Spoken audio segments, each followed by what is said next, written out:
कौन ब्रह्मा का पिता है, कौन विष्णु की मां, शंकर का दादा कौन है, हमको दे बता। ये जानने के लिए कृपया सुनिए।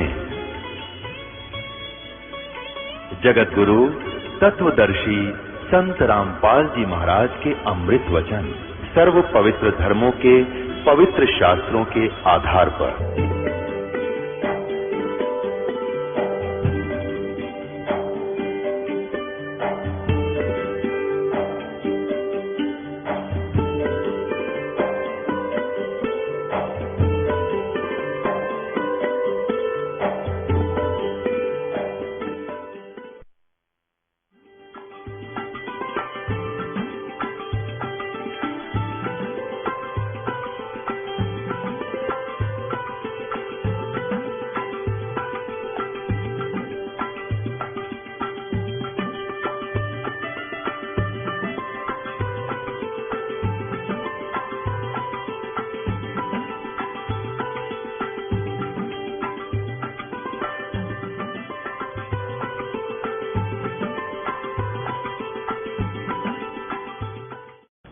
जिस वेद से, जिस ज्ञान से मैं मिलूं, मेरी प्राप्ति हो, जन्म मृत्यु का रोग कटे, तुम्हारा सतलोक तुम्हें प्राप्त हो, वो विधि इन चारों वेदों में वर्णित नहीं है। बाकी शेष महिमा मेरी ही वेद गा रहे। अब हम आते हैं अपने उसी टॉपिक पे। गरीबदास साहिब जी का मूल गांव करौथा है, जहां ये दास का आश्रम है, जो अब सरकार ने झूठे आरोप लगा करके ग्रहण किया हुआ है। उस करौथा गांव के रहने वाले थे गरीबदास जी के पूर्वज, यानी गरीबदास जी के नानके हैं छुडानी में। और गरीबदास जी के कोई मामा जी नहीं थे, यानी उनकी माता जी का भाई नहीं था। जमीन बहुत गणी थी, लगभग 1450 एकड़, 2500 बड़े बीघे, इतनी जमीन थी। तो गरीबदास जी के पूज्य पिताजी श्री बलराम जी धनखड़ गांव करौथा के अपने ससुराल में घर जमाई बनकर रहा करते थे। विशेष आग्रह करने पर वो वहां गए थे छुडानी में, नहीं तो पहले शर्म मान्या करते, बहुत ही लज्जा वाले यानी इज्जतदार व्यक्ति होते थे, वो शर्म मान्या करते ससुराल में रहने के। लेकिन विशेष आग्रह से वहां रहने लग गए थे। वहां भी जाने के 12 वर्ष के बाद गरीबदास जी का जन्म हुआ था। जब 10 वर्ष के गरीबदास साहिब जी थे, अपने ही नाना जी की गौवें चरा रहे थे, यानी अपनी ही गौओं को चरा रहे थे। 100-150 गायें पहले रखा करते थे। जमीन ज्यादा थी, वर्षा कम होती थी, खाने योग्य अन्न थोड़े स्थान पर होता था जो झील में होते थे, डहर होती थी, और ऊंचे थलियों पर, ऊंचे स्थानों पर वर्षा नहीं होती थी तो फसल नहीं बीजा करते, उनको चरागाह बना लिया करते थे। तो अपने ही चरागाहों में गांव कबलाना की सीमा के लगते हुए जो खेत थे, वहां गौएं चरा रहे थे। तो वहां परमात्मा सतलोक से चलकर गति करके आए थे। अपने विशेष भक्त, अपने वर्णीय भक्तों को, खास भक्तों को, श्रेष्ठ भक्तों में से अपने खास भक्त गरीबदास जी को, जब वो 10 वर्ष की आयु में थे, वहां मिले। शेष प्रकरण आपने सुन लिया कि परमात्मा ने एक लीला की, कंवारी गाय के ऊपर थपकी मार दी, उसमें से कोई पात्र भर गया दूध का तो बंद होगी, थन सतन जो के तो लंबे रहे, क्योंकि वो दूध उस कुंवारी गाय के माध्यम से सतलोक से दूध आया और वो उन्होंने निकाला, पिया। तो गरीबदास जी ने कहा कि प्रभु मुझे बताओ, फिर आप बता रहे हो कि ब्रह्मा विष्णु महेश तो नासवान है, और आपने बता भी दिया, और इस दास ने आप जी को अभी देवी भागवत 3 स्कंद में वो सारा प्रमाण भी दिया कि ब्रह्मा विष्णु महेश स्वयं स्वीकार कर रहे हैं कि हमारा तो जन्म मृत्यु होता है, दुर्गा हमारी माता है, हम अविनाशी नहीं है। तो गरीबदास जी कहने लगे, भगवान वहां कोई सतलोक है तो वहां क्या क्या सुख है? तो क्या बताते हैं बेटा, वहां सदाबहार वृक्ष है, सदाबहार वहां पेड़ पौधे फलदार, काजू किस्मत सेब संतरे कभी समाप्त नहीं होते। और वहां कभी मृत्यु नहीं होती। और यहाँ तो पूरी पृथ्वी का भी राजा बन जा तो भी तेरी मृत्यु होगी, तेरा कुछ भी नहीं है, तुझे बहका रखा है, मूर्ख बना रखा है इस काल भगवान ज्योति निरंजन ब्रह्म ने। और तुम चलो वहां सतलोक में, तुम्हारी कभी मृत्यु नहीं होगी, सदा युवा बने रहोगे। वहां ऐसे ही सृष्टि है, तुम्हारी संतान होगी, तुम्हारे घर खाली पड़े हैं जिनको तुम छोड़ कर आए हो। मैं तुम्हें वो स्थान बताने आया हूं और तुम्हें वो मार्ग विधि बताने आया हूं जिससे तुम वापस अपने लोक में जा सकते हो। अब बालक का चागना चढ़ा करे, बालक को ज्यादा दृढ़ विश्वास होता है और जल्दी ही वो प्रेरित हो जाता है। और परमात्मा यही चाहते थे कि मैं इसको अपना एक गवाह बनाऊं। तो गरीबदास जी ने आग्रह किया, प्रभु क्या ऊपर सतलोक में सब सुख है और वहाँ आदमी रहते हैं? कहाँ बेटा, वहाँ व्यक्ति हैं बहुत ज्यादा हैं, तुम तो कुछ भी नहीं यहाँ पर। ये सारे ब्रह्मांडों में जितने भी प्राणी हैं ये सब वहीं से आए हैं और वो बहुत बड़ा लोक है, बहुत सुख है। वहाँ परम पिता परमात्मा पूर्ण ब्रह्म रहते हैं, वो साकार हैं, मनुष्य सदृश्य हैं, उनके शरीर में बहुत नूर है। तो गरीबदास जी कहने लगे, प्रभु मुझे दिखा दोगे आपका भगवान? परमात्मा बोले, खूब दिखा दूंगा भाई, कि मुझे भी ले चलो परमात्मा, वहां दिखा दो एक बार। वो तो आए इसी उद्देश्य के लिए थे। इस कलयुग में अब ये भक्ति युग प्रारंभ हो गया, इसमें आपको प्रमाण किया जा सके, गवाही हमें मिल सके कि उस संत ने भी भगवान मिले थे। और जो वेदों में लक्षण है वो उस परमात्मा कबीर जी में लक्षण है जो वेदों में वर्णित है। तो ये हम आसानी से भगवान पहचान लेंगे, परमात्मा पाना और भी घना आसान है। यदि ये अज्ञान ना फैला हुआ होता, ये दास आपको परमात्मा की महिमा सुनाता, 1-1.5 घंटे सत्संग करके, बाकी कहते ही भजन करो बैठ के बेटा। तो परमात्मा को परमात्मा सिद्ध करने के लिए और प्रमाण दिखा दिखा कर आपको उस अज्ञान से हटाने के लिए ये इतना प्रयत्न किया जाता है। और इसके बिना आपकी भक्ति नहीं चल सकती, बिल्कुल नहीं चलेगी। कोई भी काल का दूत आकर आपने भ्रमित कर देगा और आपके बने बनाए काम ने बिगाड़ देगा। ये दास चाहता है कि आपको इतना रंग दो इस रंग में कि आप डगमग नहीं हो सकते। भक्ति से कम ज्यादा कर लेना पर डगमग नहीं होना चाहिए। तो इस प्रकार गरीबदास साहिब जी ने आग्रह किया, परमात्मा ने कहा कि चल बेटा तुझे सतलोक दिखाता हूँ। गरीबदास जी की आत्मा को साथ लेकर ऊपर चले, शरीर छोड़ दिया। ऊपर ब्रह्मा जी का लोक दिखाया, विष्णु जी की राजधानी दिखाई, शिव जी का लोक दिखाया, फिर एक कॉमन स्वर्ग नरक इकट्ठा ही है वो दिखाया, फिर सब लोकालोकांतरों में घुमाते हुए महास्वर्ग दिखाया जिसमें नकली सतलोक, नकली अलखलोक, नकली अगमलोक, नामी लोग इस काल में ये नकली बना रखे हैं एक ब्रह्मांड में धोखा देने के लिए। उनको पता है कि परमात्मा का संदेश वहां को आएगा ऊपर से और वो यहाँ सतलोक की जानकारी देगा। तो उससे पहले ये नकली संतों से सतलोक का डंडोरा पिटवा कर लाखों करोड़ों व्यक्तियों को गुमराह करवा देता है और दुर्गा से नकली ये सतलोक अलखलोक ये सब बनवा देता है। तो परमात्मा आकर के या उनके जैसे गरीबदास साहिब जी ने आकर के बताई थी, उसकी नकल करके इन नकली संतों ने परमात्मा कबीर जी का एक शब्द ले लिया, करने नो दीदार महल में प्यारा है। उसमें 32 कली है। उसके आधार से इन्होंने सतलोक तो सुन लिया और अगमलोक नामी लोक भी पढ़ लिया, लेकिन वहां जाने की विधि इनके पास है नहीं। तो उस ज्ञान का लाभ क्या हुआ? अब मान लिया आपको बता दिया भाई आपका ये रोग है और औषधि मिली नहीं, तो उस जानकारी का लाभ क्या हुआ? तुझे रोग ये है, रोग का भी पता चले, औषधि भी सही मिले तो आपका कल्याण हो।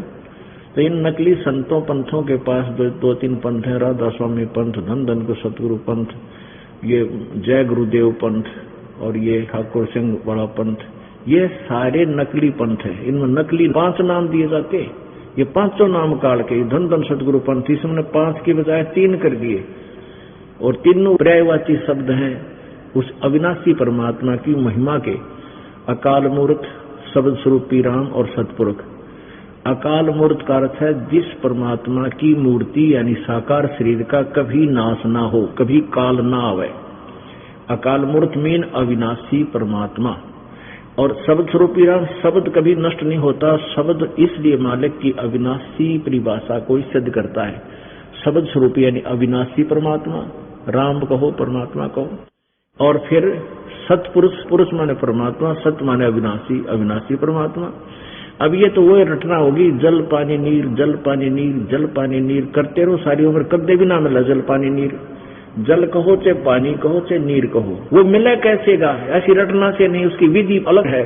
जैसे हैंड पंप लाओ, पाइप लाओ, फिर बोकी मारो और फिर वो बोकी वहां तक पहुंचे, फिर हैंड पंप लगा के फिर वो जल पानी नीर निकालो। जल कहो चाहे पानी, वो तरीका और है।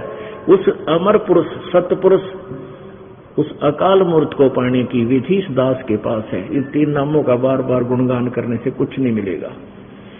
ऐसे ये 5 नाम देते हैं, राधा स्वामी वाले, जय गुरुदेव वाले, वो एक ही कुएं का पानी है ये सारा। वैसे धन सतगुरु पंथ, सच्चा सौदा, सरसा वाला, जगमान वाली वाला, और ये ठाकुर सिंह का पंथ, और ये राधा स्वामी पंथ दिल्ली में है जो कृपाल सिंह जी वाला मिशन है।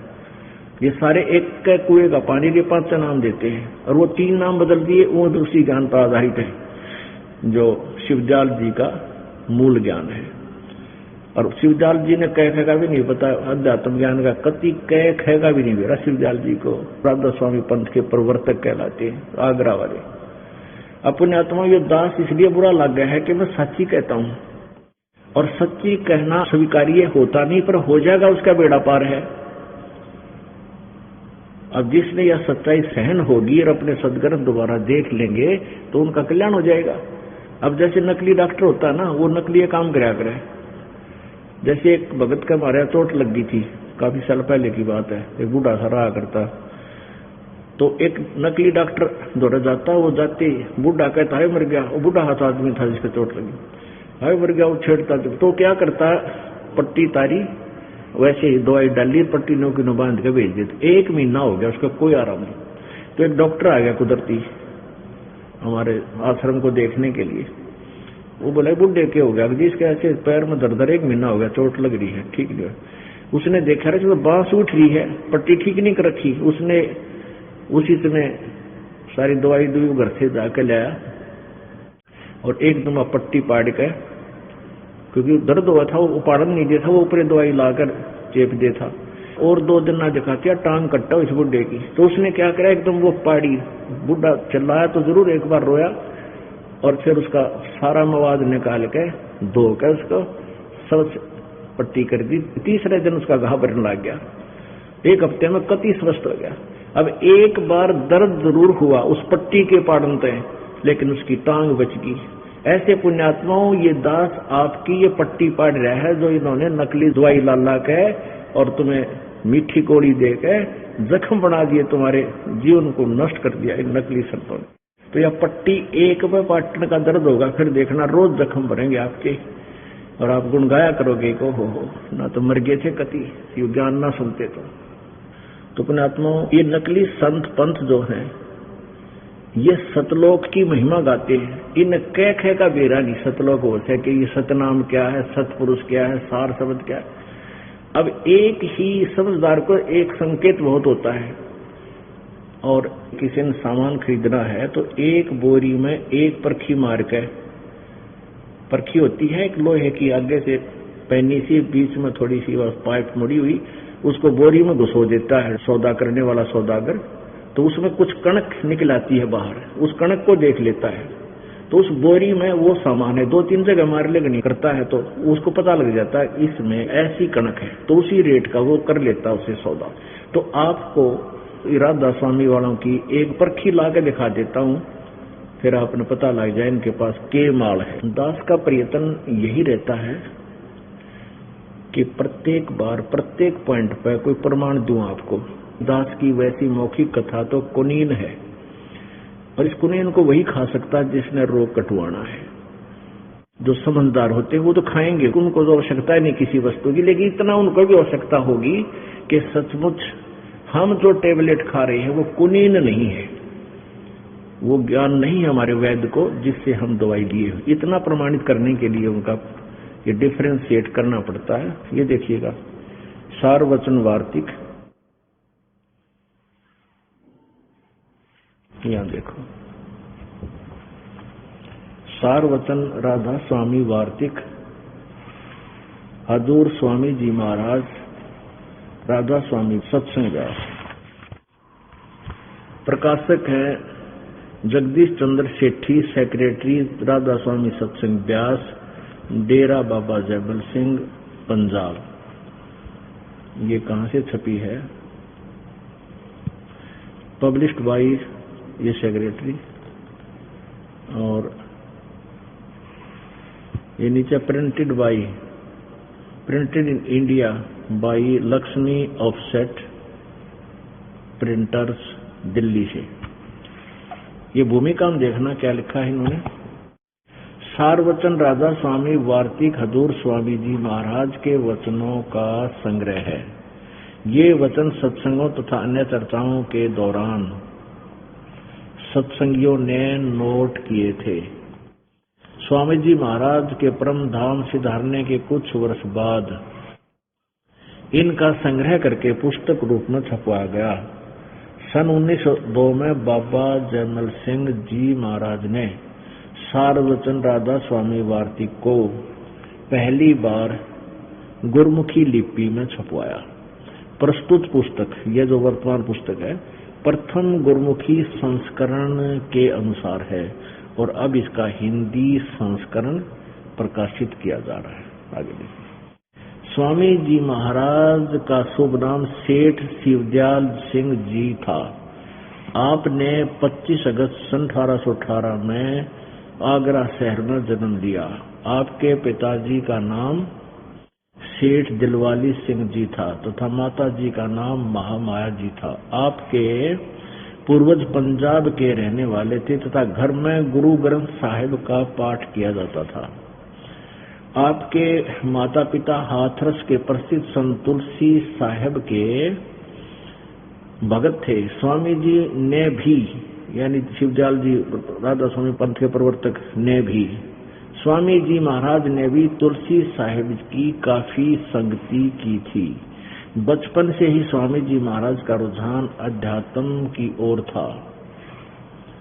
आपने एक कमरे में बैठकर 17 वर्ष सुरत शब्द योग का अभ्यास किया, यानी हठ योग किया इसने। और सन 1861 में बसंत पंचमी के दिन खुले तौर पर आम सत्संग और सुरत शब्द योग का उपदेश शुरू किया।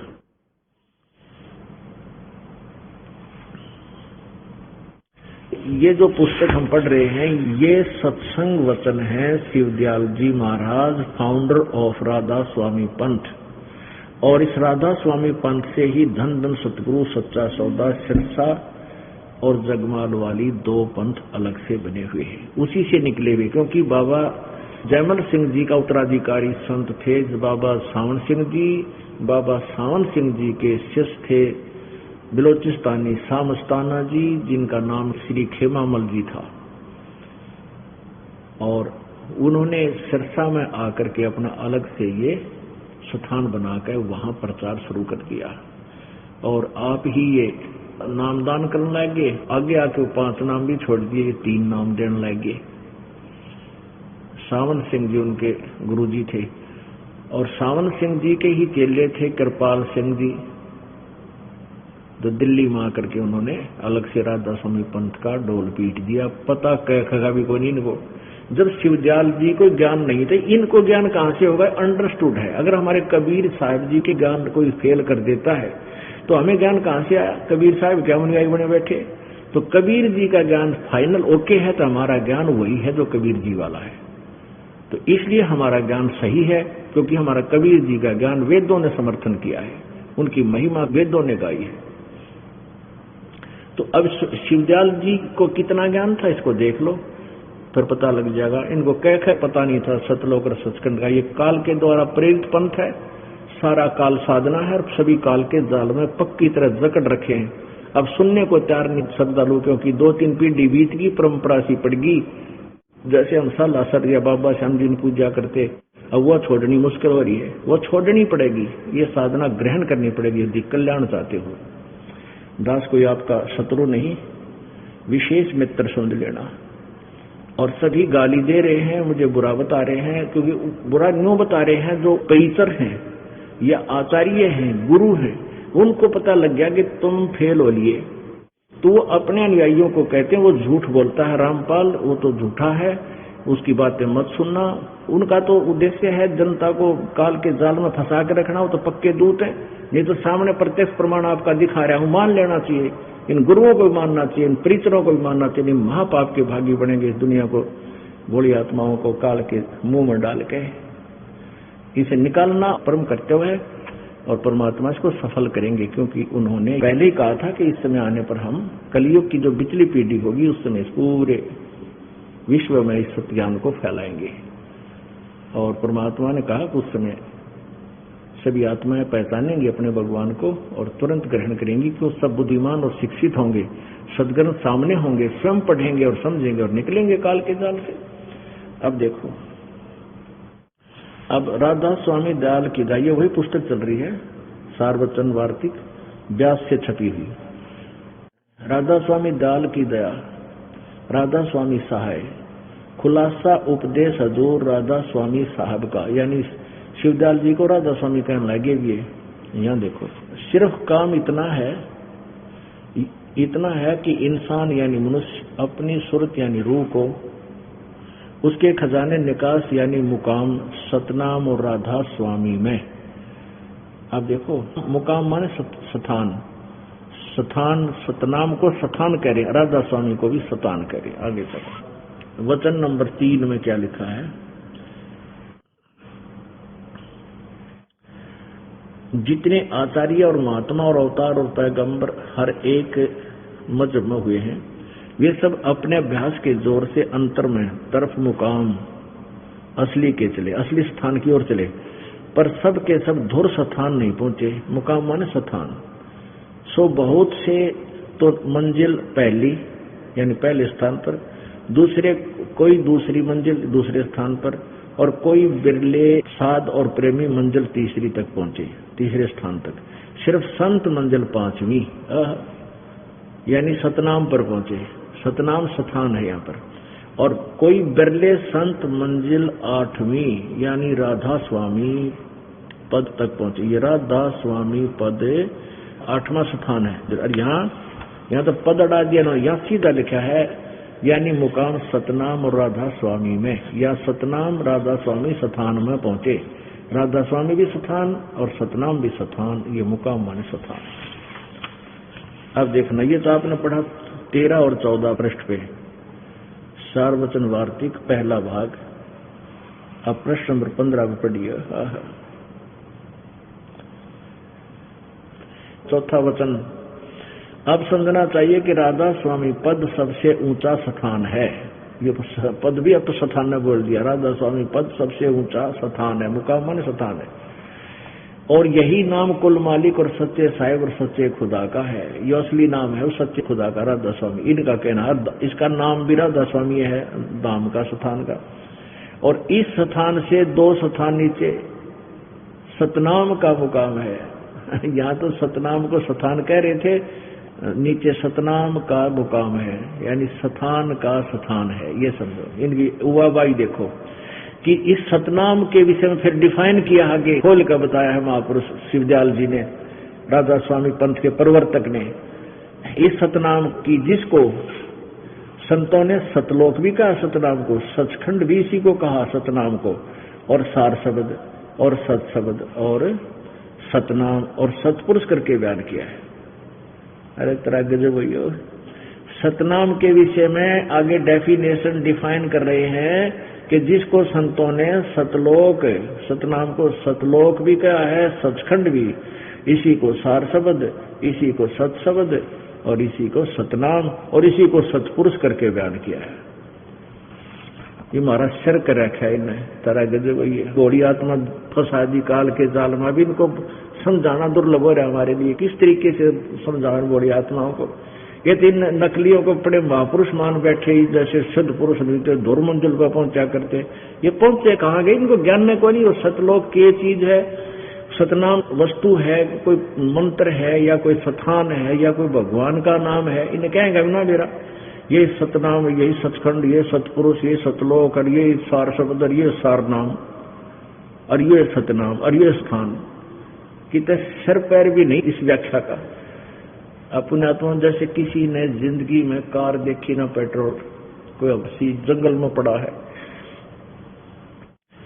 और वो सुबह घूमे आवा कितना है और आगे कह दे कहाँ गया था कि शहर में गया था, वहां कार में घूमता हूँ, पेट्रोल से गाड़ी चलती है। सुनते लिया उसने पेट्रोल से गाड़ी चलती है, ड्राइवर चलाता है, तो उससे पूछा भाई वो कार कैसी है, वो पेट्रोल कैसा होता है, सड़क कैसी है, तो उसने ना तो कार का बेरा।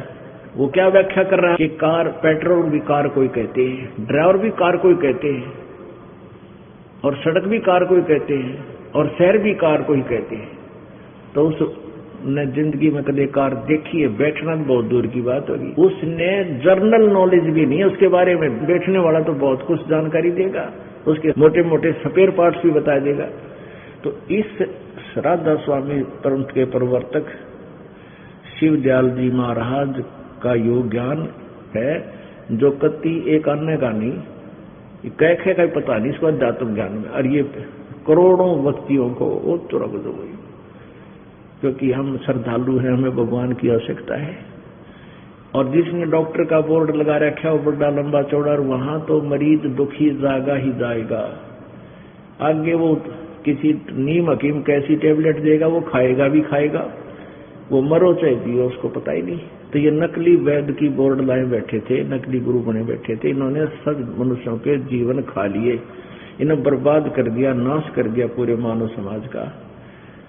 अपना तो इसी के परिणाम स्वरूप ये राधा स्वामी पंथ का प्रवर्तक भूत बना, अपनी ही शिष्या बुक्की माँ का बोलने लग गया, और फिर वो भूत बने हुए शिवदयाल जी से फिर यू प्रताप सिंह जी उनका छोटा भाई हाथ जोड़कर भूत से पूछे मजिया दिक्कत होगी, जिसने राधा स्वामी पंथ अलग से ज्यादा प्रचार में किया, और शालिग्राम राय साहब भी पूछे उससे।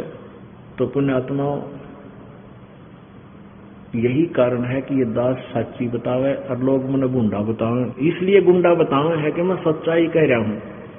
अब उनके पास ज्ञान का तो उत्तर रहा को नहीं, तो और अपने शिष्यों को भ्रमित करने के लिए मुझे बदनाम करना शुरू कर दिया। विशेष कर आर्य समाज के इन आचार्य ने तो जमाकती सरेआम झूठ बोल बोल कर समाचार पत्रों में भी सारी बकवाद करवा दी। इनका जनता के कल्याण से कोई लेना देना नहीं, न तो अपनी दुकान बनाए रखने के लिए कोई भी हथकंडा अपनाना पड़ो ये पूरा अपनाओगे। और ये पहले भी हमारी आपसी लड़ाई करवा कर नाश करवाते आए, हिंदू मुसलमानों की लड़ाई करा देते गुरु लोग, और अपना ध्यान बांट के अपनी दुकान चौकस रखते। तो अब इनकी दाल गले को नहीं, अब इनकी दाल नहीं गलेगी कि समाज बुद्धिमान सभ्य है और शिक्षित है, सामने देखकर प्रमाणों को अब अचंभित हो रहा है। हरिदास के पास सहर्ष आ रहा है। अब ये और देखियो राधा स्वामी दालबाग से छपी हुई ये सार वचन राधा स्वामी नसर यानी वार्तिक, जो कितनी गजब की लिखाई कर रखी है। ये देखिए, जिसको परम पुरुष पूर्ण धनी स्वामी जी महाराज ने यानी शिवदयाल जी ने जबान मुबारक से फरमाया, और जो बाई इज्जत राधा स्वामी ट्रस्ट द्वारा छपी गई।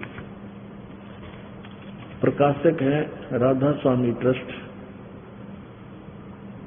स्वामी बाग आगरा से। ये लेटेस्ट है, 2001 में छपी है, 19वीं बार 2001 में। मुद्रक है दी कोरोनेशन प्रेस, छिल्ली ईंट रोड, आगरा। फोन नंबर इनका ये है। अब राधा स्वामी दयाल की दया, राधा स्वामी सहाय, खुलासा उपदेश हजूर राधा स्वामी साहब का वचन, यह जगत नाशवान है। ये यहाँ से वचन सुनोगे इनके, ये है 2 पृष्ठ सार वचन राधा स्वामी वार्तिक। ये पहला भाग है, भाग 1। यहां देखना, ये एक वचन। अब इस एक वचन के लास्ट में लिखा है, सिर्फ काम इतना है कि इंसान यानी मनुष्य अपनी सूरत यानी रूह को उसके खजाने और निकास यानी मुकाम सतनाम राधा स्वामी में पहुंचा। अक्षर का भी अंतर नहीं है, जो कहता हूं लिखा। मुकाम माने स्थान, यहाँ सतनाम को ये स्थान बोल रही है। आगे देखो अब वचन नंबर 3, जितने आचार्य और महात्मा और अवतार और पैगंबर हर एक मजहब में हुए, वे सब अपने अभ्यास के जोर से अंतर में तरफ मुकाम असली के चले, पर सब के सब धुर स्थान तक नहीं पहुंचे। सो बहुत से मंजिल पहली, मंजिल माने यहाँ देखो 1 नंबर है, यानी तीनों अनुवाद भी करके मंजिल माने स्थान। तो दास ये सिद्ध करना चाहता है कि ये जो क्या बोल रहे हैं, पहुंचे तक नहीं पहुंचे। बहुत से तो मंजिल यानी स्थान पहली पर, मंजिल माने स्थान, और कोई दूसरी मंजिल पर, कोई बिरले साध और प्रेमी मंजिल तीसरी यानी तीसरे स्थान तक पहुंचे, और सिर्फ संत मंजिल पांचवें स्थान यानी सतनाम पर पहुंचे। 5वीं मंजिल कहो, 5वां स्थान कहो, सतनाम पर पहुंचे। और बिरले संत मंजिल 8वीं यानी राधा स्वामी पद तक पहुंचे। ये मंजिल माने स्थान, राधा स्वामी पद को भी स्थान का है। आगे देखो अब 4 नंबर पर, 4 नंबर वचन में क्या बोला है, प्रश्न नंबर 5 पे। अब समझना चाहिए कि राधा स्वामी पद सबसे ऊंचा स्थान है, और यही नाम कुल मालिक और सच्चे साहिब और सच्चे खुदा का है। और इस स्थान से 2 स्थान नीचे, मुकाम माने स्थान, इस स्थान से यानी राधा स्वामी स्थान से 2 स्थान छोड़कर नीचे सतनाम, या भी सतनाम को स्थान कह रहे थे, मंजिल 5वीं स्थान का स्थान है, मुकाम माने स्थान। कितने है सिर्फ बालक भी ना लिखे ये बातें, जो इन्हें लिख रखी, अनजान भी ना लिखे।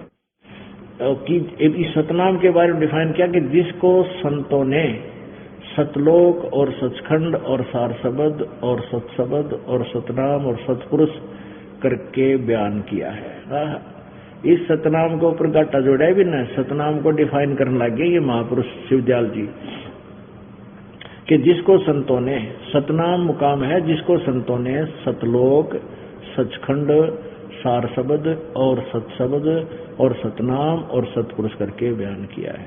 अरे वाह, अपने आत्माओं जिनका ज्ञान ऐसा है तो उन्हें भगवान कैसा पाया होगा, वो तो भूता बनेगा ना। उनके पास भक्ति मंत्र 500 काल के, ये जो आथर्स वाले तुलसी जी थे, उन्होंने घट रामायण लिखी है 2 भागों में। तो घट रामायण भाग नंबर 2 के प्रश्न नंबर 27 में लिखा है, ये 500 नाम काल के जानो। ये 500 नाम तक काल के हैं, एक आदि नाम और सतनाम इनसे भिन्न है, वो है मोक्षदायक। इनको पता नहीं तीनों मंत्रों का, इसलिए ये सभी श्रद्धालु और ये संत काल के ही जाल में है। ये दास बिल्कुल ढोल बजा के कह रहा है, समझना चाहिए। आगे इसी में और क्या लिखा है देखो, और कमाल कर रखे। भाग 1 ये वही है, सार वचन राजा स्वामी वार्तिक, 4था हम पढ़ रहे थे, यहां तक पढ़ लिया।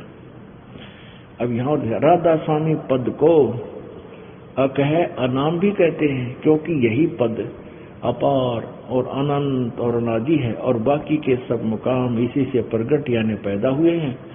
और सच्चा लाभ मकान जिसको स्थान भी नहीं कह सकते, इसी को कहते हैं। बता कोई बात हुई या? कहते हैं राधा स्वामी पद को अकह और नाम भी कहते हैं। ये ऊपर एक श्लोक है, अकह लोक को तो सनामी को, क्योंकि यही पद अपार अनंत और नादी है, और बाकी सब मुकाम इसी से प्रकट हुए पैदा हुए। और सच्चा लामकान, जैसे लाजवाब होता ना भाई, ये तो लाजवाब है जिसका कोई जवाब ना हो, तो लामकान यानी जिसका कोई स्थान ना हो, घर ना हो, मकान ना हो, कोई ठिकाना ना हो। और सच्चा लामकान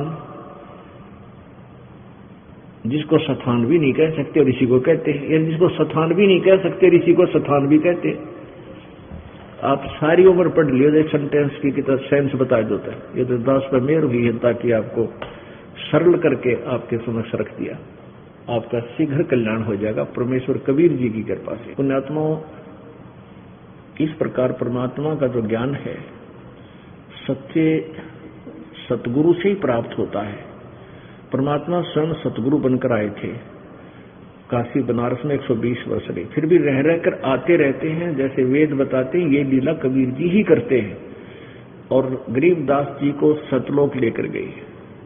जब सतलोक पहुंचे तो क्या देखा गरीबदास साहिब जी ने कि जो नीचे से परमात्मा एक जिंदा महात्मा का रूप बनाकर आए हुए थे, जैसे एक संत का रूप बना लेते हैं मुसलमानों में, जिंदा महात्मा होते हैं, काला सा टोप और काला ही एक ओवरकोट, यानी एक ही कपड़ा घुटनों से नीचे तक का बना हुआ होता है, कमीज सा, और एक कच्छा पहनते हैं घुटनों से ऊपर तक का, एक टोप, काला टोप होता है ऐसे लंबे से चोटी का, इस तरह का। तो इस वेशभूषा में थे, इस लोक में अपने रूप को हल्का करके आए, एक से दूसरा अन्य रूप धारण करके आए।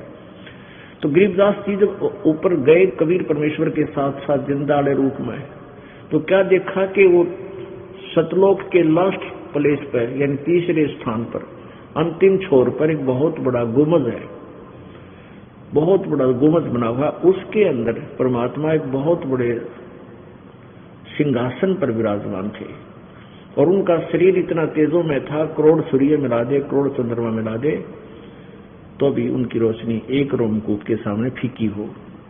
अब वहां जाने के बाद दिव्य दृष्टि देखती है, ये चरम दृष्टि नहीं देख सकती, सहन नहीं कर सकती। तो गरीबदास जी ने जब देखा कि भगवान तो ये बैठे जो गुंबज में है, कबीर देव जी आए थे नीचे, वो रूप अपने ही दूसरे रूप ओरिजिनल रूप पर चंवर करने लगा, जैसे सेवक करते हैं गुरु जी के ऊपर चंवर ले कैसे। तो गरीबदास जी ने सोचा भाई भगवान तो ये है जो इस तख्त पर बैठा, ये सिंहासन पर विराजमान है, ये है भगवान। ओहो दर्शन हुए, बड़ा प्यारे परमात्मा, ओ भाग जगे मेरे। इतना सोच ही रहा था कि वो परमात्मा जो दिखाई दे रहे थे तेजों में शरीर वाले, वो खड़े हुए, और जिंदा वाले रूप में जो परमात्मा नीचे से गए थे वो बैठ गए तख्त के ऊपर, सिंहासन पर। अनंत कोट ब्रह्मांडों के कंट्रोलर के सिंहासन के ऊपर वो परमात्मा विराजमान हो गए, और जो परमात्मा नजर आवा था वो चौवर करने लगे कबीर जी उस जिंदा महात्मा के ऊपर सिंहासन पर बैठे हुए पर। तो गरीबदास जी ने सोचा भाई ये क्या चक्कर है, बाबा जी भगवान चौवर करे, बाबा जी इसके तख्त पर बैठ गया और भगवान उठ गया। तो उसी समय वो तेजों में शरीर जो था जिंदा वाले महात्मा के रूप में समा गया। अकेले वो कबीर देव जी जो नीचे तक गए थे जिंदा महात्मा के रूप में, एक साधु संत के रूप में, वो उस तख्त पर विराजमान हो गए और चंवर अपने आप घूमने लगा। वो समझ गए फिर गरीबदास जी कि ये तो परमात्मा जा रहे थे नीचे, मुझे ही ये ऐसे भ्रमित कर रहे थे, दो रूप बना के गए थे, यही भगवान थे जो मुझे मिले जाके। और परमेश्वर ने फिर सारी कहानी बताई। मैं 120 वर्ष बनारस में भी रह कर गया हूँ। ज्ञान योग खोल दिया गरीबदास जी का, और फिर कहा कि जा बच्चा अब तू वापस जा, नहीं तेरे शरीर को फूकने वाले हैं, ये अनमोल शरीर है, इसका लाभ उठा। तो गरीबदास जी ने कहा भगवान वहां से तो मैंने मरना है, वहां जाने पर मेरी मृत्यु होगी 2 दिन पीछे, 10, 20, 50 वर्ष के बाद हो जाएगी, ये प्रभु मुझे वापस ना भेजो, यही रख लो। परमात्मा बोले ऐसे नहीं रख सकते, आप जाओ इस नाम की कमाई करो, भक्ति के बल से आ सकोगे और मैं तेरे साथ रहूंगा बेटा, चिंता मत कर। तो इतना कहते ही आत्मा को वापस भेज दिया।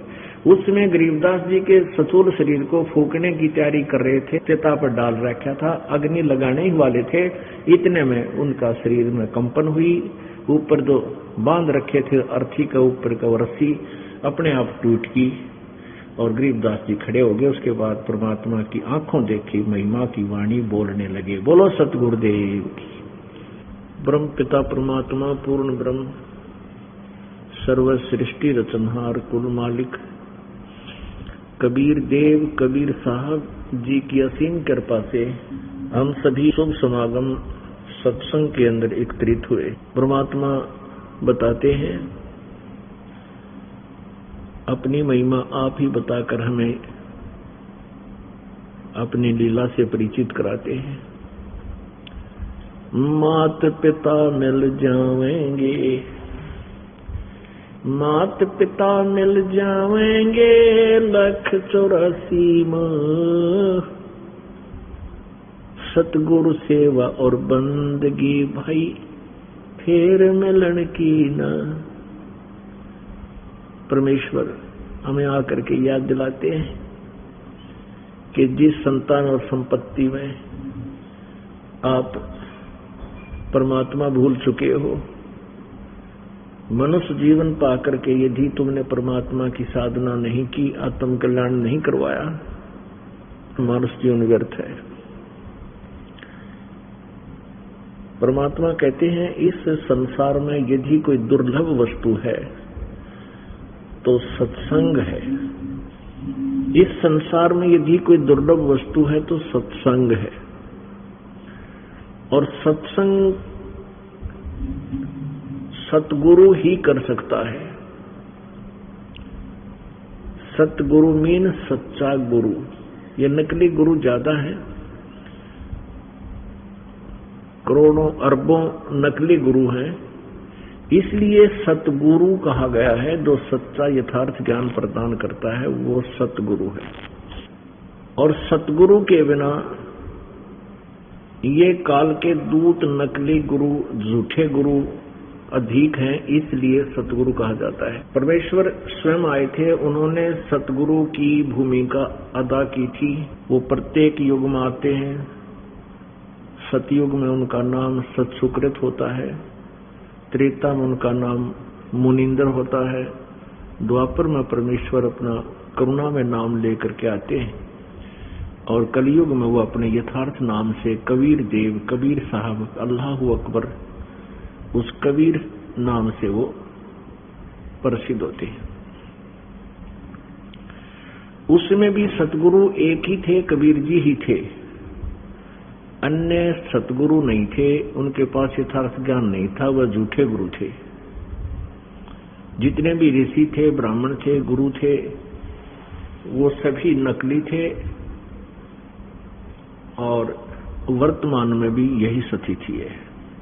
अब इस दास के ऊपर परमेश्वर कबीर जी ने, सतगुरु गुरुदेव जी ने कृपा की, यथार्थ ज्ञान से परिचित करवाया और इस दास को सतगुरु बना दिया।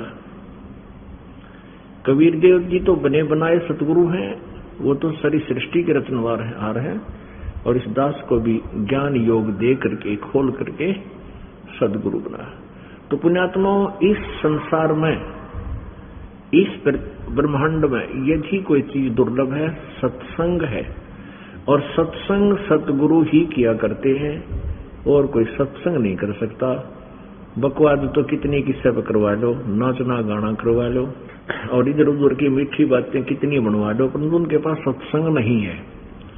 आज दिन के समय आपको सत्संग दिखाया था उस शिवदयाल जी महाराज का, और तेरा गजब भैया, और उनको सदगुरु की उपाधि प्राप्त थी, परम धनी हजूर जी महाराज।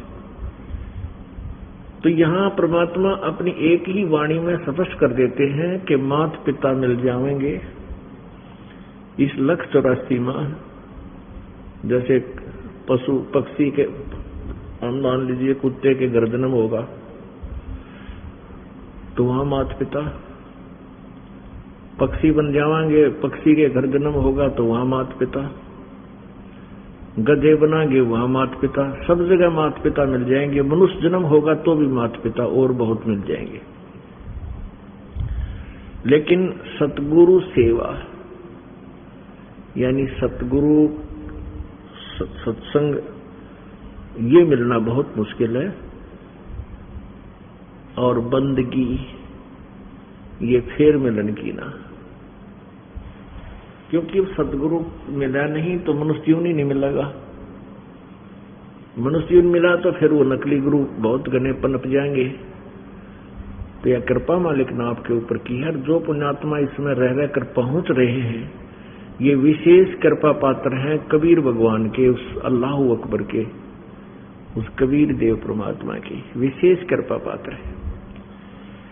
भक्ति मुक्ति के दाता सतगुरु, भटकत प्राणी फिरंदा, उस साहिब के हुक्म बिना नी तरवर पाथे रंदा। उस परमेश्वर की कृपा से ही ये सत्संग चल रहा है, नहीं तो काल को सत्संग एक आंख नहीं सुहाता। और वो चाहता है कि ये अज्ञान पूर्ण रूप से पूरी पृथ्वी पर जमा रहे, तेरा जाल सुरक्षित रहे। परमात्मा कबीर जी आते हैं या अपनी शक्ति दे करके आप साथ रह करके अपने किसी दास के द्वारा अपनी महिमा इस यथार्थ ज्ञान का प्रचार करवाते हैं। तो वो सत्संग अब यहाँ हो रहा है, इस बरवाला आश्रम, सतलोक आश्रम बरवाला। आपके ऊपर विशेष कृपा है, आप सत्संग में आ रहे हो। जैसे आज सुबह के सत्संग में बताया था कि जैसे पिताजी के पास कोई वस्तु रखी है, छोटा सा बेटा या बेटी बालक आकर के उसको उठाकर खड़ा हो जाता है और पूछता है पिताजी ये क्या है। पिताजी कहता पेन है बेटा, ये पेन है। पेन है, पेन है। बच्चा कहता है, पिताजी 100 बार कहता है पेन है, और वो स्वीकार भी नहीं करता कि ये पेन है और अस्वीकार भी नहीं करता क्योंकि पिताजी बता रहा है। वो उसको वहीं रखकर चल पड़ता है और खेल कूद में लग जाता है। तो जिनकी अब ये जो आप बच्चे हो, अबोध बच्चे हो, आप सत्संग में आ रहे हो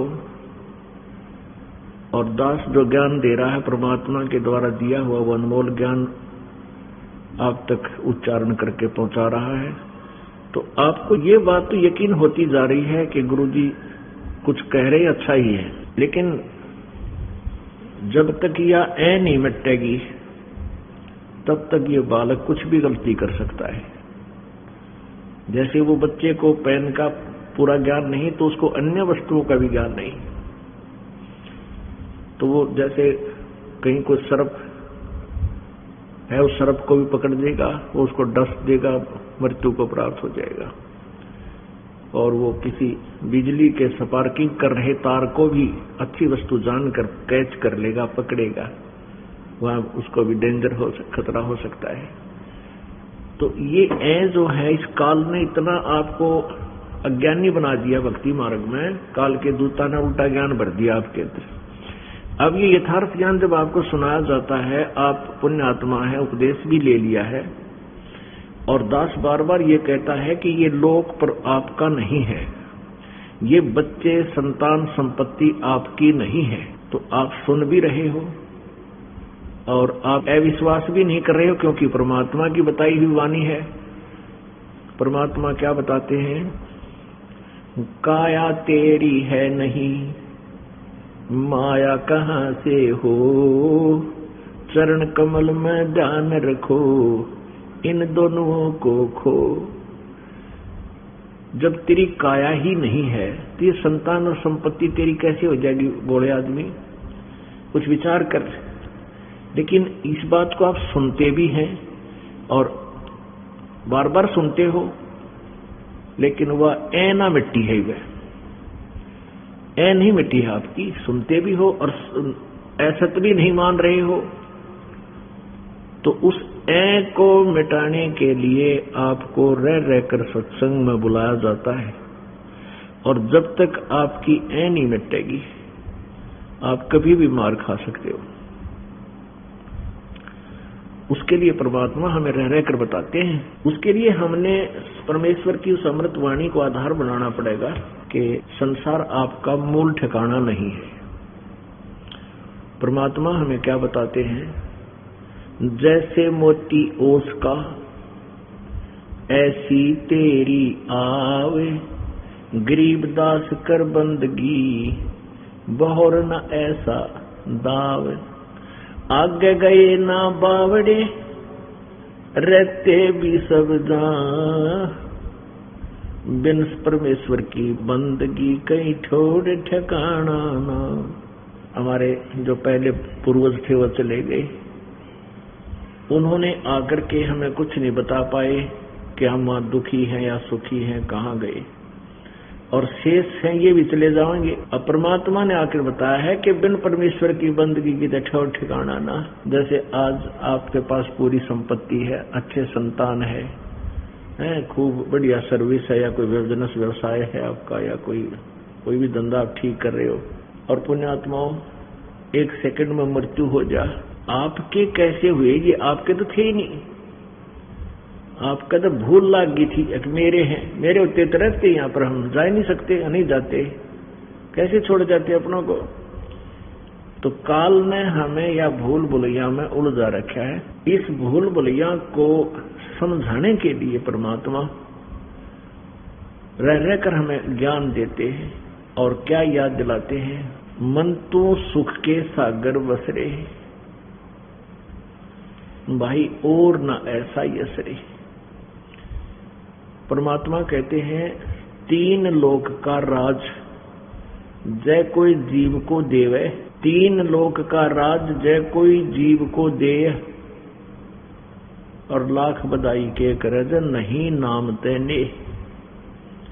यदि इस व्यक्ति प्राणी, इस मनुष्य को, इस जीव को 3 लोक का राज्य भी दे दिया जाए तो कहते हैं लाख बधाई क्या कर रहा है। अगर परमात्मा की भक्ति नहीं है तो फिर जीव का जीव, अर्थात अपने पुण्यों को समाप्त करके तो फिर वही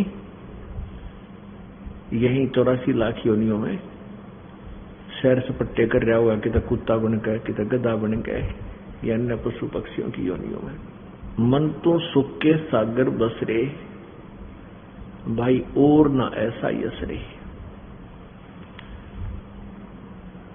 भाई सर्व सोने की लंका होती और रावण से रणधीरम, एक पलक में राज विराजी और जम के पड़े जजीरम।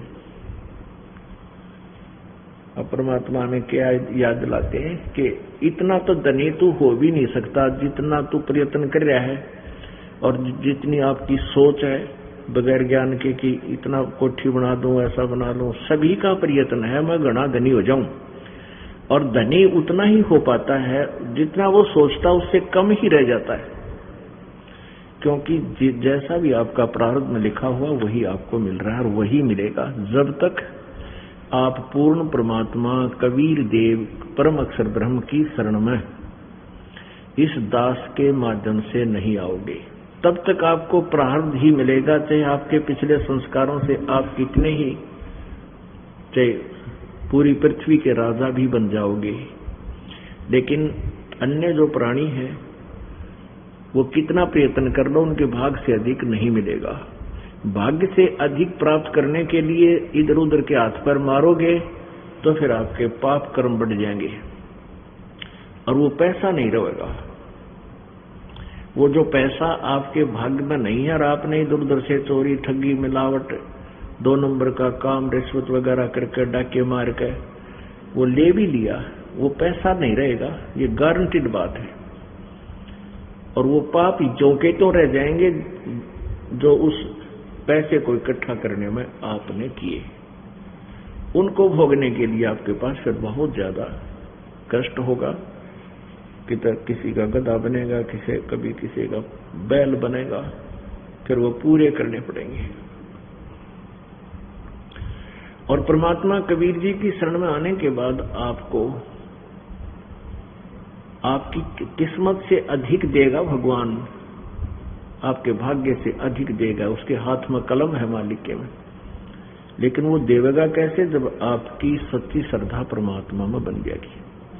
तो परमेश्वर क्या बताना चाहते हैं? मान लीजिए तेरे प्रारब्ध में सुख है, जैसे रावण के पास पूरी सोने की लंका थी, सर्व सोने की लंका थी, वह रावण से रणधीरम, यानी एक योद्धा सूरवीर भी था रावण, और एक पलक में राज विराजी फिर काल के पड़े तजीरम।